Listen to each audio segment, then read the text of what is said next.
This episode leaves us with more than a few questions, but the one thing I'm pretty sure we can all be certain of is that learning to swim is crucial, especially in Star Wars.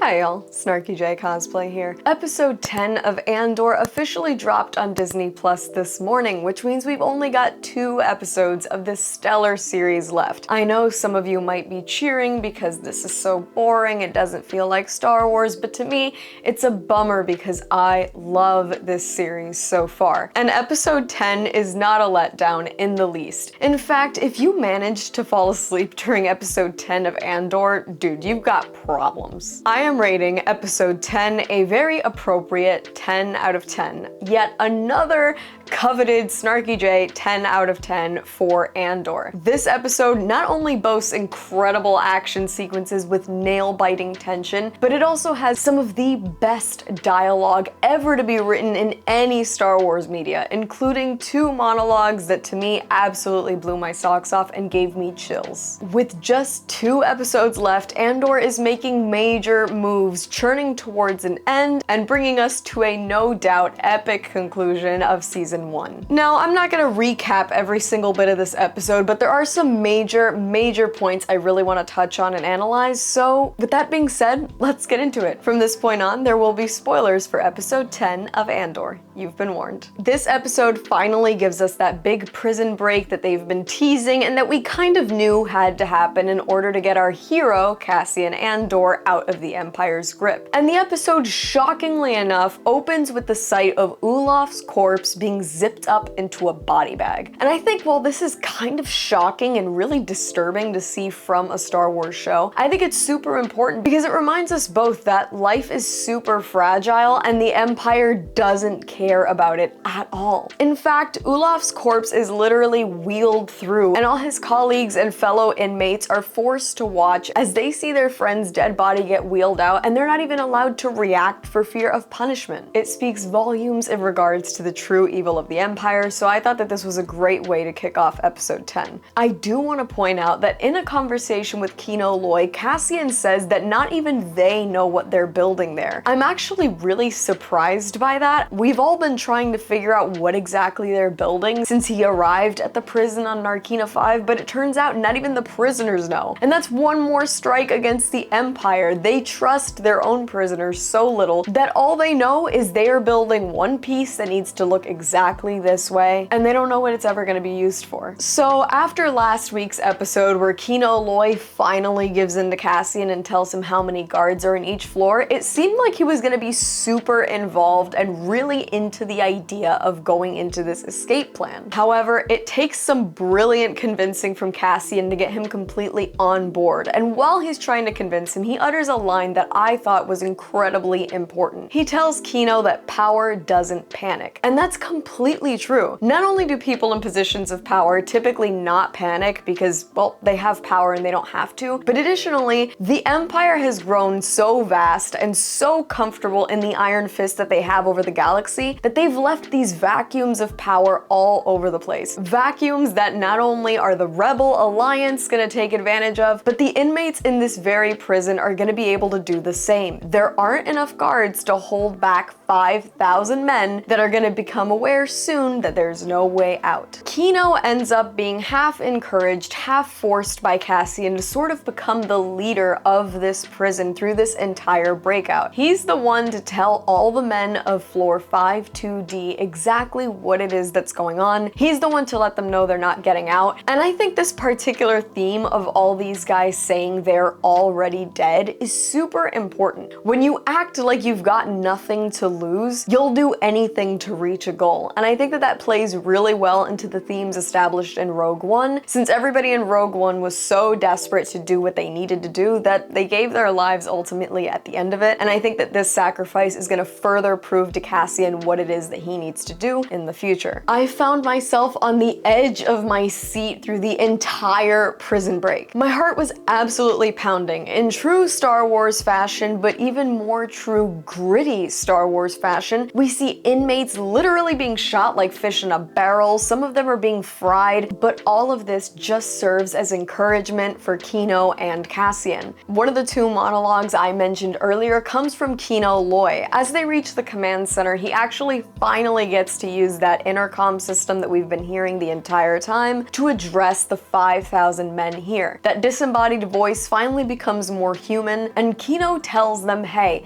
there's only one way out. And that becomes the literal chant of the entire prison. It's not long before we're hearing all 5,000 men chanting one way out as they're storming through the halls of the prison on Narkina 5. Not only do we see this massive display of men escaping, but we also see the other side. The guards who've been holding tasers and barking orders the whole time, we get a glimpse of them literally cowering in a room, hiding against a door, terrified. For so long, we've seen the Empire as overpowered and detached. However, these guys are some low-level officers and they're terrified. And it just goes to show you that, hey, when rebellion comes knocking, you better be on the right side. Now, I don't know if anybody else remembered this the whole time, but I had actually come to forget that the prison on Narkina 5 is in the middle of the ocean, and it seems like some of the other prisoners did too, because by the time they've climbed to the top of this thing, they honestly look a little bit afraid to make the jump. But there's nowhere else to go. You either go back in the prison or you jump in the water. And the thing that broke my heart, Kino Loy, who really had to sort of buck up and fight alongside Cassian and make his way out, says he can't swim. I was floored. I mean, he's fought so hard and the guy can't swim. And so we don't actually see what happens to him in this episode, which is still driving me nuts hours later. What we do eventually see Cassian and Melshi running along the shore together, which foreshadows their future in Rogue One together beautifully. We don't know what happened to Kino Loy. One of the beautiful things that Andor's done in being such a slow burn show is that it's really taken the time to make us care about these characters, so I want to know what happened to this guy. I want to mention one final thing I noticed during the prison sequence. It actually came to my attention that the prison on Narkina 5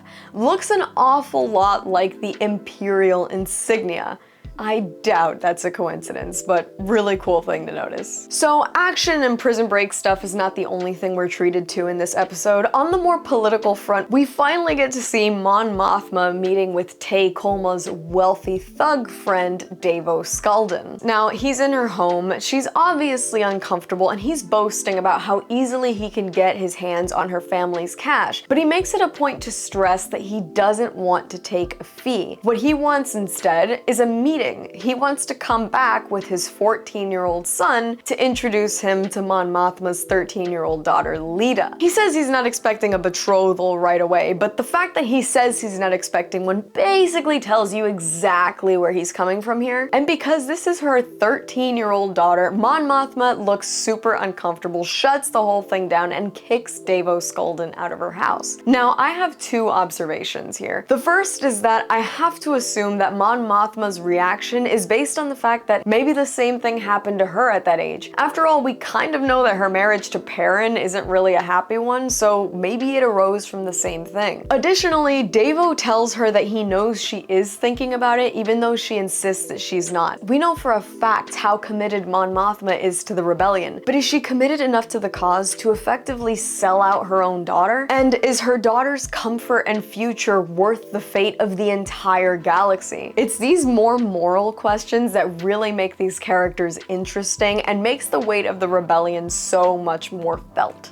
The other really huge deal here is this unlikely connection between one of our allies and somebody in the ISB. So that rebel pilot from last week's episode that was working for Anto Krieger that the ISB had killed accidentally has come to be discovered by his allies, and surprise, surprise, they've bought the story that the guy died by accident. The important thing here is that we see a new face listening in on and participating in the conversation. He's a lanky, nervous-looking guy with a mustache who looks like he's in a pretty big rush as he makes his way out of that meeting. Back at Luthen's gallery, Luthen is notified by Clea that one of their allies, who they apparently haven't met with in over a year, wants to meet. And after we watch this mustachioed ISB gentleman make his way through some of the grimier parts of Coruscant, which, by the way, are always such a welcome sight. I love the world building and the environments in this show. So it turns out the mustachioed ISB guy is meeting with Luthen. One point that I really want to drive home about this meeting between Luthen and the guy who we come to find out is named Lonnie is we're shown this new, really dark, sort of nasty side of Luthen. Sure, we know that he's kind of drastic and we know he's always been willing to make the sacrifice play, but he starts off the whole conversation in this sort of menacing way, letting the guy know that he knows he's a father now, and he's kind of laying out this like thinly veiled threat to this guy's family. Through this exchange, we come to find out that Lonnie has actually been working for the ISB for over 6 years, and he's done it all sort of in service of Luthen and the rebellion. He actually comes right out and warns Luthen about the new supervisor, Dedra Miro, how she's looking for somebody named Axis, how she's drawing connections between rebel activity, stolen Imperial technology, and what happened on Aldhani. And he also lets him know that the Empire is very much aware of Anto Krieger's planned raid